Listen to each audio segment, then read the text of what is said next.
Bobby really has changed. Believe me, everything in her house looked like a TV commercial. I don't care what anybody says. I'm not going to end up like one of those pan scrubbers. I'm getting the hell out of Stepford.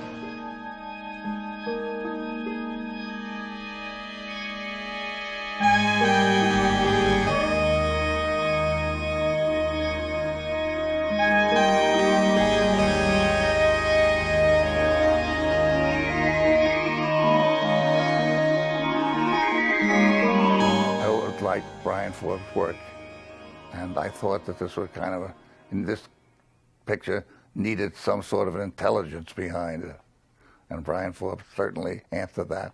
I got a call out of the blue from Edgar Scherick. I thought it was fascinating they would ask an English director to direct what is obviously a very American subject.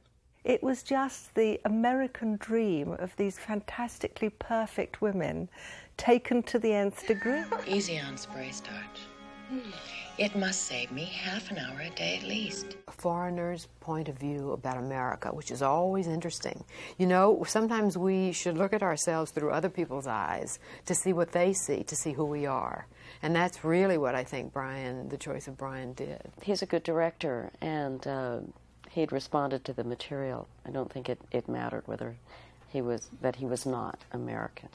And I think Edgar Scherick's reasoning behind that was he thought that an Englishman would put a totally new slant on it. And I'd always wanted to make a thriller in sunlight, as it were, you know, instead of the old dark house technique. We Stepford Wives are busy, busy, busy. A friend of mine at the time was, and still is, William Goldman, was writing the screenplay. And I had been aware of the work he'd been doing on it because he was interviewing Betty Friedan and all the feminists of the time. That was a hotbed of feminism was the 70s and early 70s. And so Bill set out to make this a feminist diatribe, basically. That was his goal. I told you I messed a little bit with Women's Lib in New York. Didn't we all? I'm not contemplating any maiden-form bonfires, but they could certainly use something around here. Oh, yeah. You game? I'm game. Boy, am I game! There was a draft, yes, by William Goldman, which I thought needed work on it, and so did Edgar Scherick. He was charming. He became perhaps progressively less charming. I don't think he likes directors, and he particularly doesn't like English directors, I don't think. Before Bryan Forbes came on, what the hell was the guy's name? Brian De Palma. I liked Brian De Palma because he had done a picture called Sisters, and I gave him the script to read it. He said to me, "This is my ticket to the big time," and he loved it. So I said to Goldman, "I'd like maybe to hire Brian De Palma." And he said to me, "If you hire Brian De Palma, I don't want anything ever to do with the picture again." I mean, it was a very good script, very good draft that he'd done, but I felt it was capable of improvement. Bryan Forbes did some work on the script, much to Goldman's chagrin. There'll be somebody with my name, and she'll cook and clean like crazy, but she won't take pictures, and she won't be me. Bill and I were playing tennis one day, and he said, he came in and he said, "I just delivered the rewrite to Forbes." The afternoon I had a meeting with Bryan about something else, and he didn't know anything about it. He said, "Well, Goldman never turned in the script." I thought, wait a minute, Bill just told me he just turned in the script. What's going on here? He said, "I'm going to have to rewrite it myself." And finally, I did a final shooting script myself, so there are lots of sacred and profane bits of me in that film, which are not Goldman. He was angry. He was a celebrated screenwriter, Academy Award winner as a screenwriter, and he didn't want somebody rewriting his material. He wrote a much more horrific ending, which I thought ran counter to the rest of the movie. So the ending was very greatly altered by me. Why? Because we can. He wanted to do something with the opening, which he did, and we actually shot Bryan Forbes' opening. Right at when they leave the New York apartment, just before the credits start, the little girl, the daughter, says, "Daddy, I've just seen a man carrying a naked lady." And the father says, "Yes, that's why we're moving to Stepford." Now, in retrospect and with hindsight, that has double meaning. I remember one time, a little confrontation Bryan and I had on the set. There was a line I was supposed to say. I was talking to some of the chaps on the train this morning. I said, I wouldn't say chaps. Americans don't say that. That's an English thing. And he said, well, what's wrong with saying it? And I said, well, you want to change it to the Twickenham Wives, that'd be all right. Well, we had a great deal of trouble casting the movie for various reasons. I suppose I must have interviewed 25 leading ladies, and for one reason or another, a lot of them fell by the wayside. Bill Goldman's model for it was Mary Tyler Moore and Valerie Harper. I cast Diane Keaton, had a great day with her, went over the script with her, how we'd do it, how we play it, etc. And she went off at 5 o'clock from my office, happy as a lark, as far as I was concerned. And the following morning, about 9:30, she rang me and said, "I'm sorry, I'm not doing the movie." And I said, "Gosh, well, what happened between 5:30 and 9 o'clock this morning?" She said, "Well, I gave the script to my analyst, and he got very bad vibes from it, so I can't do it." I then tried to get Jean Seberg, but sadly she was close to doing what she did because she committed suicide. And then another one was not allowed to do it for political reasons because the money was coming from a big corporate company. And finally, and happily, I ended up with Katharine Ross. If I'm wrong, I'm insane. And if I'm right, it's worse than if I'm wrong. I think someone else was cast in the part, and something happened, and I was called by my agent and sent a script and read it and liked it and flew to New York, I think, practically immediately to meet with Bryan Forbes. Katharine was a sweetheart. She just was on everybody's wish list at that time. She'd done Graduate, and, Butch Cassidy. Katharine was enchanting. She became a very good friend. You just have to look into her eyes and you're just right at home. She's one of those very gentle, very sweet personalities, very easy to work with. Look, I bleed. Oh, that's right. You take it black. Well, I cut myself. I bleed. Do you bleed? Why, look at your hand. No, you look. Joanna. Someone else was cast as Bobby and shot for about a week. Joanna Cassidy was cast. Beautiful girl and quite a good actress. Another actress started the film, which the producer wanted to play and said she's magic. But after a fortnight, he decided she wasn't magic and insisted that she was fired. When the name of Paula Prentiss came up, I said, she'd be wonderful. I think there's something in the water that turns us into housefrows. And I had just had my baby, so it was a chance to work, even though he was 3 months old, so we took him. So, of course, I zipped up my pants and went to do it. Paula is wonderful. She's a kind of extrovert, mad, funny, and can make you laugh before you do a take, and is a fascinating character, and sort of, in the best sense of the word, kooky, I think. Woo! I just have a good time with things, really. How could you do a thing like that?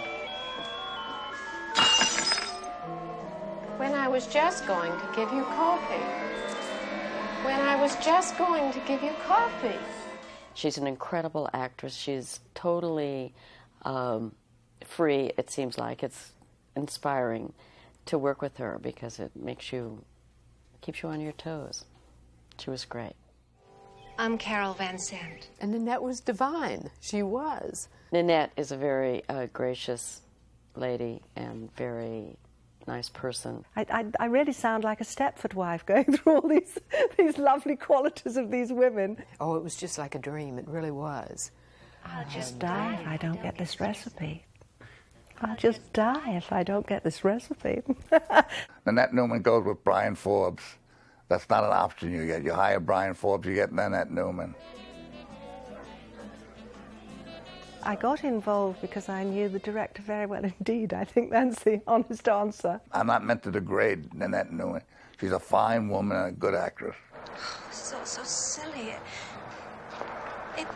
It's just my head. It was nice for me to work when I was out there, nice to play an American. And it was really quite a small part, you know, so I don't think anybody objected to me doing it. William Goldman.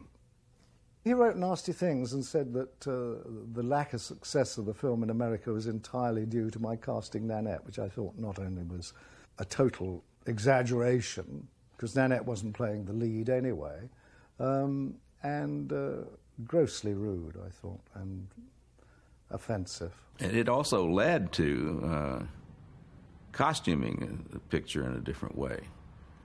The intent was that all the women in Stepford were Playboy bunnies. And because Nanette wouldn't have looked good in a Playboy bunny outfit or something like that, they wanted long dresses, which kind of toned down the whole thing. Hi, Kip. How are you? Hello, Marianne. And I thought when he dressed us in the long dresses at the end in the shopping market, that was great because it was kind of like Victorian dressing, which was the point. Do you know, the point is women are still living in the Victorian age in a way. I'll just die if I don't get this recipe. I don't mind what people say about me, but I'm like a tiger if anybody attacks my wife. Yes, he was angry, and I don't think they spoke again. I could be wrong about that, but that's my guess. The irony was that when I was president of the Writers Guild over here, I gave him a Lifetime Achievement Award. Connecticut is a lovely place to be in, and I didn't shoot in any sets at all. I didn't build any sets. That's Connecticut. The white picket fences, the manicured lawns, etc., etc. So I wanted to keep that normality. Bryan had and Nanette had rented a house in Westport, I think it was. And that's where we met to do the readings and rehearsals. Kids went to school there. My daughter graduated from Staples High School while we were there, because I was there 9-10 months.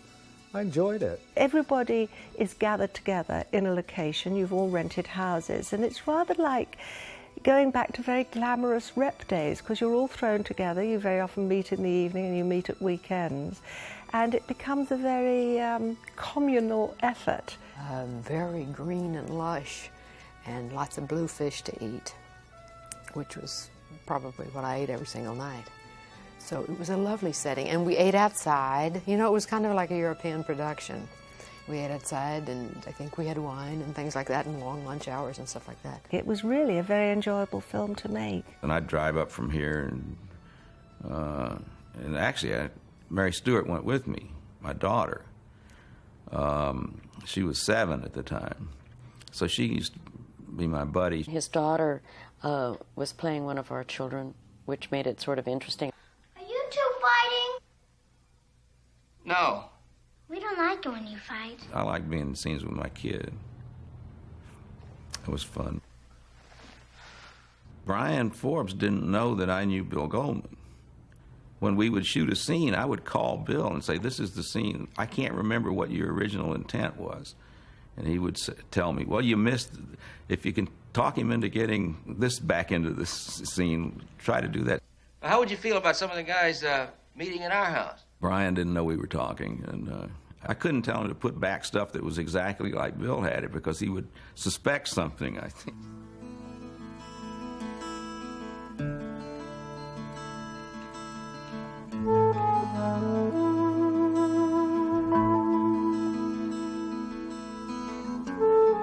Generally speaking, it went very smoothly, thanks to the strong hand of the producer.